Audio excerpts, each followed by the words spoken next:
أهلا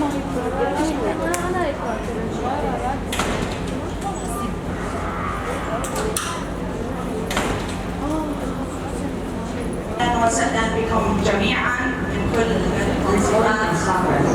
تنظيمات المرأة، جمعيات واتحادات النسوية وأحزاب السياسية والإدارات الذاتية بكافة أطيافها ومكوناتها على مستوى رجاء شمال وشرق سوريا، والمشاركات عبر منصة الزوم من كردستان وشرق الأوسط وشمال أفريقيا في هذا المنتدى الهام الذي نعقده نحن تنظيم مؤتمر ستار تحت شعار بنضال المشترك سنحمي ثورة المرأة. في هذا اليوم نلتقي لنتذكر ونحتفي بثورة 19 تموز التي ليست مجرد ذكرى لنضال شعب، بل هي شهادة حية على إرادة المرأة في روجافا وشمال وشرق سوريا وتصميمها على تحقيق الحرية والعدالة والمساواة. كانت هذه الثورة منذ بدايتها نقطة تحول جذري في تاريخ المنطقة، حيث أخذت المرأة دورها الريادي في ساحات النضال وفي بناء مجتمع جديد يقوم على قيم الحرية والديمقراطية والمساواة.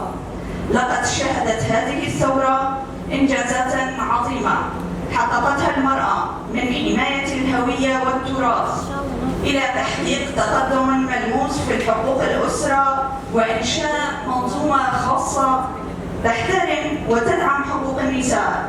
إن هذه الإنجازات لم تكن ممكنة لولا الشجاعة والتضحيات التي قدمتها النساء في سبيل بناء مستقبل أفضل. وقبل أن نبدأ هذا المنتدى نود أن نتوقف لحظة بتقدير عميق لثورة روجافا التي تجسد نضالنا المشترك من أجل الحرية والعدالة والديمقراطية. وفي هذا السياق لا يمكننا أن نغفل عن ذكر الشهيدات اللاتي قدمن أرواحهن في سبيل هذه الثورة. إن تضحياتهن كانت وما زالت نورا مضيئا يضيء طريق النضال والحرية.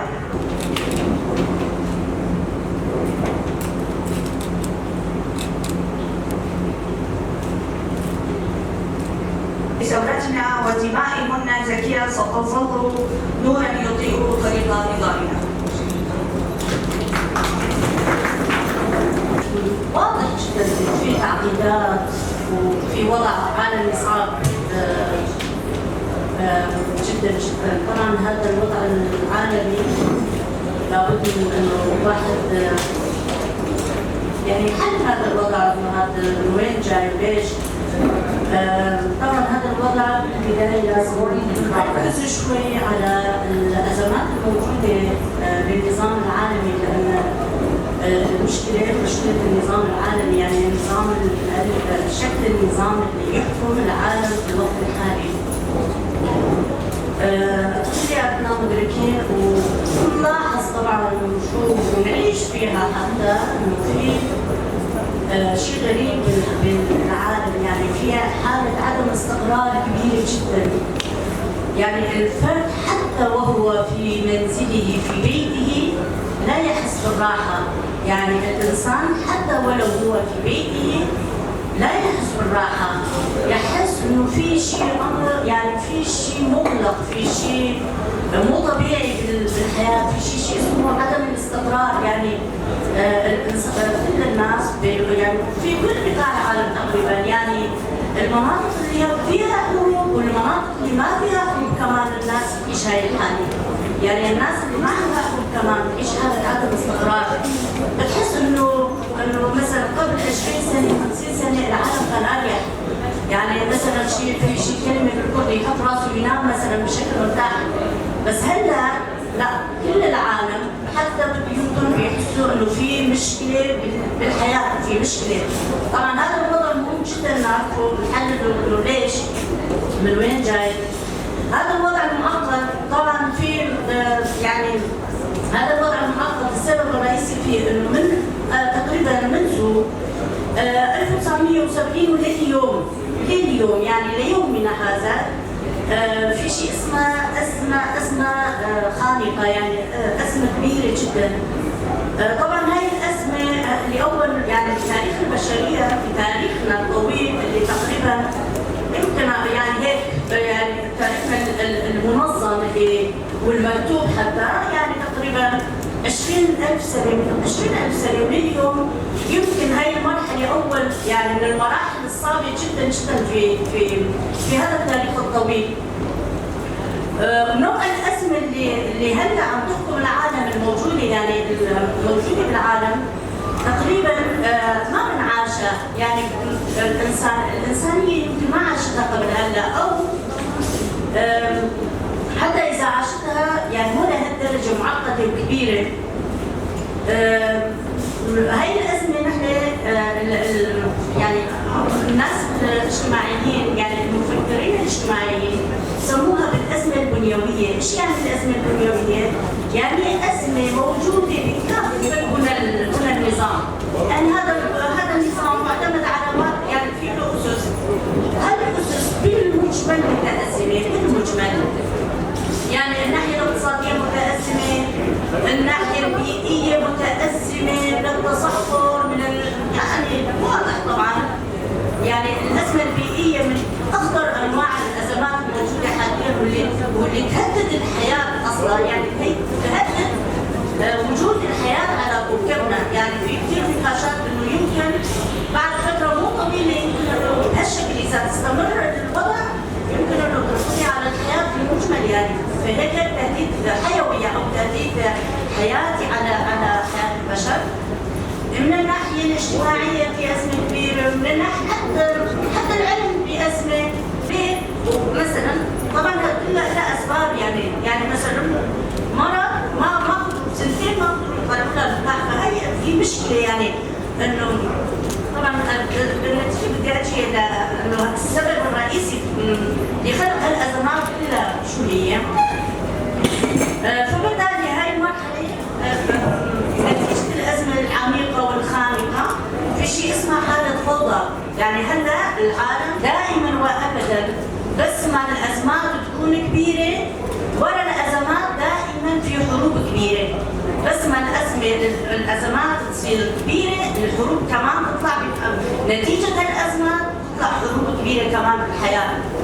فالإنسانية دائما كانت عندها يعني مثلا في تطور حضاري كبير، طبعا تقريبا 5000 سنة من الحضارة. أنا المركز والانقطاع من البيئة مثلا، حتى إذا نلاحظ إنه كل كائن حي يعيش بيئته، كل كائن حي.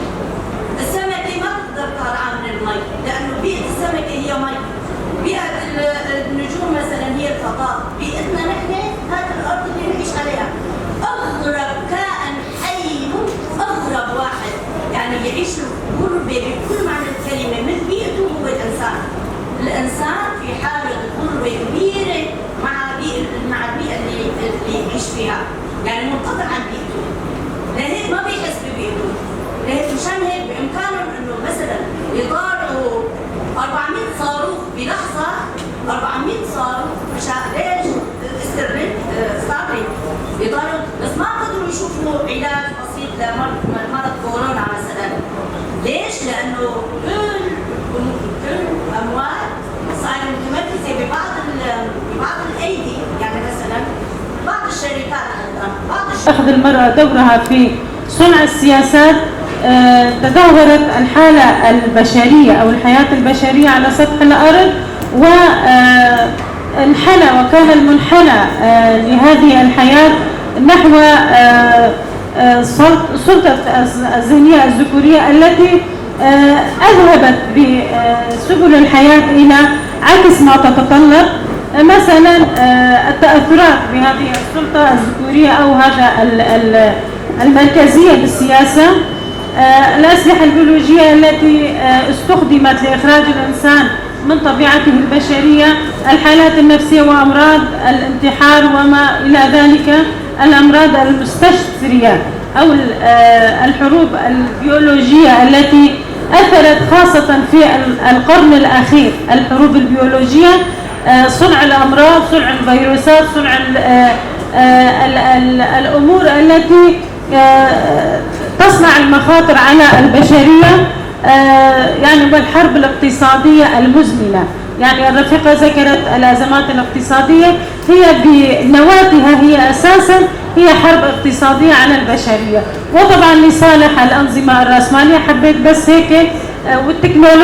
التكنولوجيا التي فرضت على البشرية، ونرى الآن سلبياتها من خلق أمراض مستشرية على الأجيال. يعني مرض التوحد على رأسها أثرت بشكل أو بآخر. طبعا هذه التكنولوجيا التي كما قلت فرضت على البشرية، يجب أن تشتري الجهاز الموبايل من طفل عمره 3 سنوات إلى شخص عمره 100 سنة، انفرض عليه بمراحل الموديلات. أيضا هذه أيضا كلها ترسخ أو تذيب الذهنية الطبيعية للإنسان البشرية، تخرجه من حالته الطبيعية. حبيت هيك بس بهالنقاط الرئيسية، وشكرا لطيب الاستماع. لذلك نحن نبحث عن الحلول. الحلول هي التركيز ثم التركيز على تعزيز وجود المرأة في موقع القرار. المرأة وجودها ومشاركتها في موقع القرار له أهمية من ناحية توفير فرصة التأثير في التوجيهات العامة لسياسة التنمية في اتجاه رسم أهداف من شأنها أن تحقق المساواة بين الجنسين. وعلى هذا الأساس حضور المرأة في موقع القرار مهم جدا ولا بد من تعزيزه، وهناك وسائل كثيرة من ضمنها التركيز على حملات التوعية السياسية للمرأة طبعا في المجال السياسي، وأكيد لا يقل أهمية عن دورها في المجال الاجتماعي. يسعدني ويشرفني أخواتي الكريمات في منتدى مؤتمر ستار بمناسبة مرور 12 عاما على ثورة روجافة التاريخية، ثورة المرأة في 19 تموز. أنا أسماء الحسيني، الكاتبة الصحفية، مدير تحرير صحيفة الأهرام المصرية المتخصصة في الشؤون العربية والأفريقية. يسرني كثيرا أن أكون معكم هنا في هذا المنتدى، وأعجبني جدا شعار المنتدى بالنضال المشترك سنحمي ثورة المرأة. تحية من تونس إلى نساء الكرديات الثابتات في الذكرى 12 لثورة 19 تموز التي انطلقت من مدينة كوباني وامتدت لشمال وشرق سوريا. نحتفل معكم بهذه الثورة التي أظهرت دور النساء البارز في القيادة والمشاركة على جميع الأصعدة، محققين إنجازات عظيمة في مواجهة التسلط والإرهاب. لقد تمكنت النساء من انتزاع حقوقهن وتحقيق مكاسب كبيرة في المجتمع، مما جعل ثورتكن نقلة تاريخية في مسار النضال النسوي. في تونس نواصل النضال لتحقيق المساواة الكاملة رغم تحديات كبيرة. لقد حققنا العديد من المكاسب بفضل التشريعات التي دعمت حقوق النساء منذ الاستقلال، مثل حقوق أحوال الشخصية، قانون أحوال الشخصية وقانون مكافحة العنف ضد النساء. ومع ذلك لا يزال الواقع يحمل العديد من الصعوبات مع تزايد التقييدات على الحريات والحقوق الاقتصادية والاجتماعية. نواجه تحديات كبيرة بما في ذلك التمييز الاقتصادي والهشاشة التي تعاني منها النساء في سوق العمل، واستمرار العنف ضد النساء على الرغم من التشريعات التي تهدف إلى حمايتهن. نعمل على تعزيز حقوق النساء الاقتصادية والاجتماعية والثقافية من خلال منظمات المجتمع المدني والمبادرات الأكاديمية. نهنئكم بعيد الثورة وندعو إلى مزيد من التعاون والتواصل بيننا لتعزيز حقوق النساء وتحقيق المساواة التامة. نؤمن بأن النساء هن الأساس في تحقيق الحرية والديمقراطية، ونسعى جاهدين لمواصلة النضال لأجل حقوقهن وكرامتهن. عاشت نضال النساء وكل عام وأنتن بخير سائرات وسائرات. رجاء الدهماني من تجمع نساء ديمقراطيات التونسيات. شكرا رفيقة رجاء. بداية أبارك ثورة 19 تموز المجيدة، ثورة المرأة، عليكم جميعا وعلى جميع نساء العالم، مع تمنياتنا للمرأة في أي مكان كانت بمزيد من التقدم والمستقبل المشرق.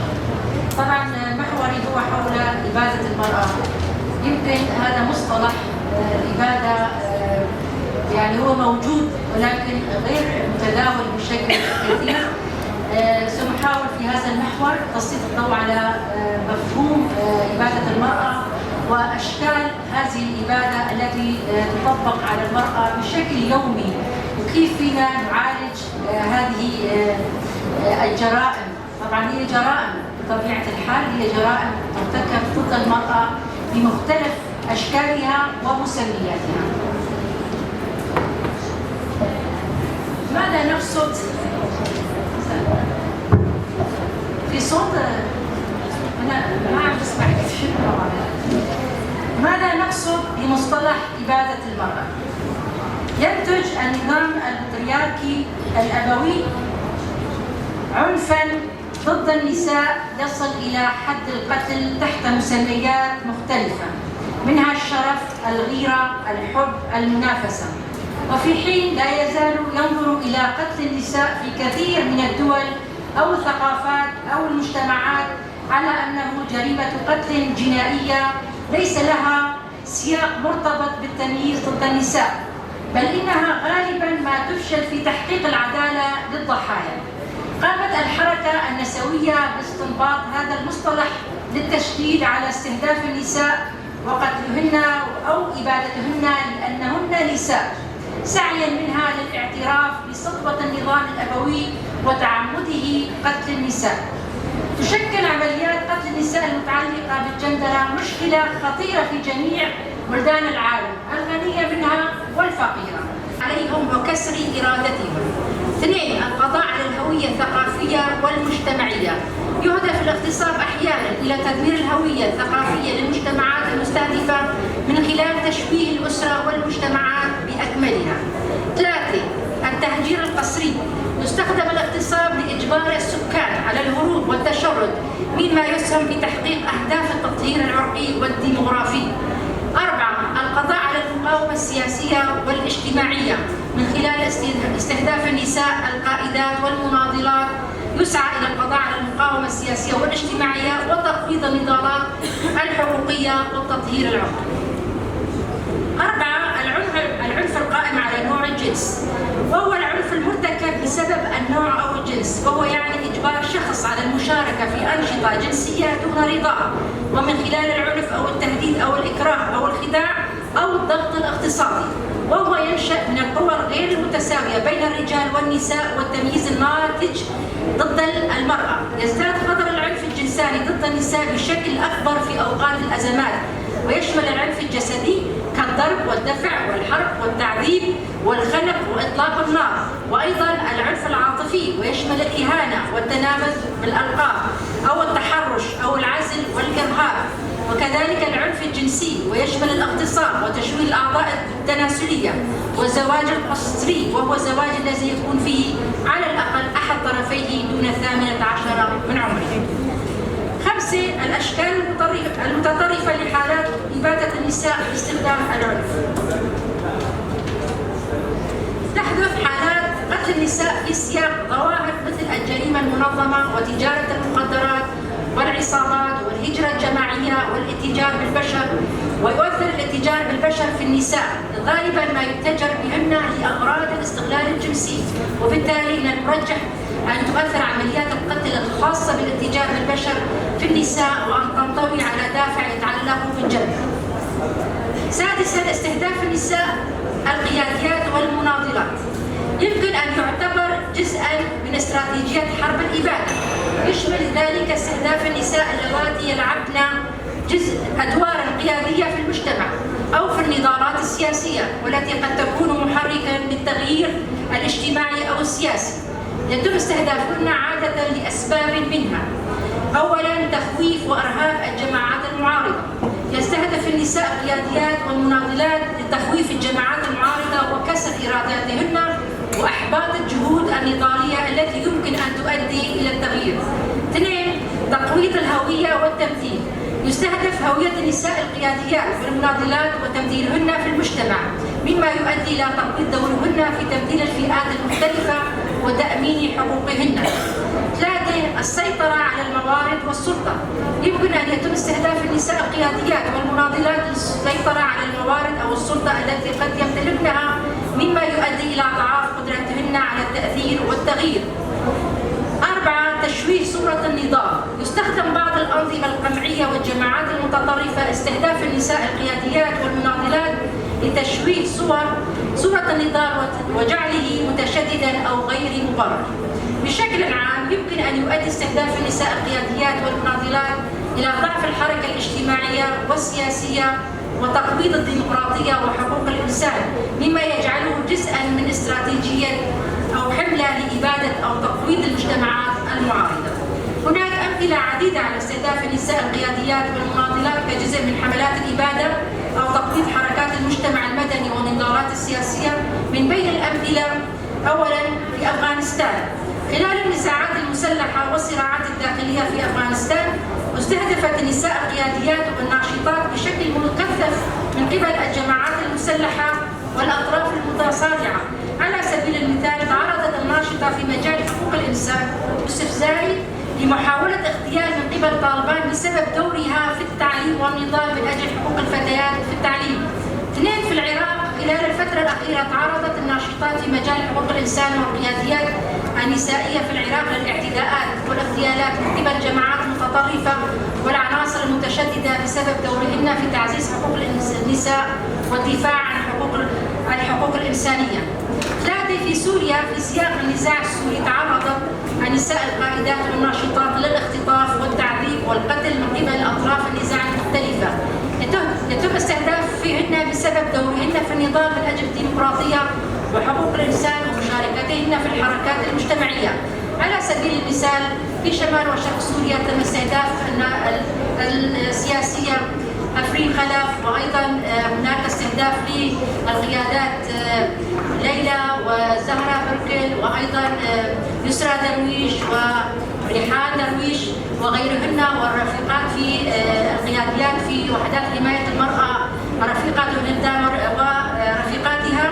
كل ذلك تم استهدافهن من قبل الإرهاب الجهات التي تنال من أو تخشى من نضال المرأة بشكل عام.